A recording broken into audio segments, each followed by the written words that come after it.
Mon corps est imprimé de l'image de Dieu, incarne l'image de Dieu, et ça, moi, je le vis pleinement.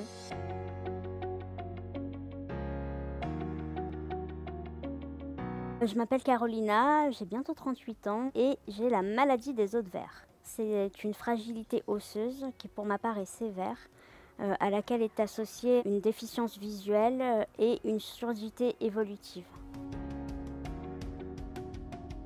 J'essaie de pas trop me poser la question. Je la vis au jour le jour en fait. Si je me lève chaque matin, c'est parce que je me sens quand même un peu la mission de témoigner du fait que nous sommes aimés. Que chacun est aimé, voulu pour lui et que c'est vrai quoi. Donc témoigner de l'amour dans le monde parce que je crois qu'on manque tous d'amour. Et puis travailler pour Jésus. J'ai reçu quand même la grâce de me savoir aimer de lui. Et je ne peux pas ne pas en parler, je ne peux pas me taire à ce sujet. Je dois en témoigner comme je peux, parce que je suis, parce que je fais, par mon sourire. Donc oui, il donne un sens à ma vie. Mais c'est pas juste une idée, c'est vraiment une personne. Mon corps est imprimé de l'image de Dieu, incarne l'image de Dieu, et ça, moi, je le vis pleinement. Nous avons une dignité inestimable parce que nous sommes créés à l'image de Dieu. Et même le corps handicapé, fragilisé, a cette dignité en lui et porte cette beauté. Qu'on puisse remettre en cause la dignité, moi, ça me rend folle parce qu'en fait, c'est pas discutable, elle est inaliénable. Et moi, j'ai toujours appris ça, même dans mes cours de droit. Elle se mesure pas, la dignité humaine, elle est là.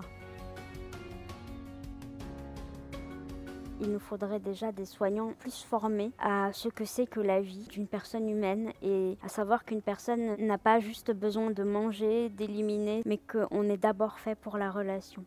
Et donc l'aide principale, c'est de restaurer l'homme dans sa globalité et surtout dans cette vocation à la relation. Et puis aussi d'aider les soignants à soulager la douleur physiquement. C'est un métier de savoir doser la morphine pour qu'elle ne tue pas mais qu'elle soulage. C'est un métier de savoir discerner la souffrance. Moi, je l'ai vécu à l'hôpital où je pensais avoir une souffrance morale grande. Et le médecin m'a dit, vous savez, je vais vous augmenter votre dose de morphine parce que je vois sur votre visage que vous souffrez. Et bizarrement, la souffrance morale n'était plus là, j'ai retrouvé la joie. Donc, ça passe par la formation médicale, d'une part, et elle est vraiment importante à tous les niveaux. Et puis, ça passe aussi par la considération de la personne. Alors moi j'essaye de témoigner de la joie quand je peux, par mon sourire, par mes bêtises. Heureusement que je suis en capacité de raconter tout plein de bêtises. Quand j'étais à l'hôpital par exemple, il y a des infirmières qui me disaient qu'elles aimaient bien venir dans ma chambre parce que j'étais toujours souriante.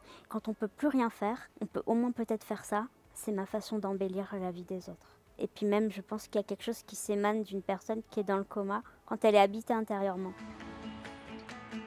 Je voudrais dire aux personnes qui sont malades, courage, vous n'êtes pas seul et essayez d'ouvrir votre cœur à plus grand que vous, à plus grand que ce que vous voyez. Et puis essayez à faire mémoire de ce qu'il y a de beau dans votre vie. Il y a forcément des belles choses. Et parfois on focalise sur ce qu'on n'a plus ou sur ce qu'on n'a pas ou sur ce qu'on aimerait avoir. Et c'est ça qui nous rend tristes. Voilà, s'émerveiller de ce que le ciel nous donne à travers les gens et à travers la nature.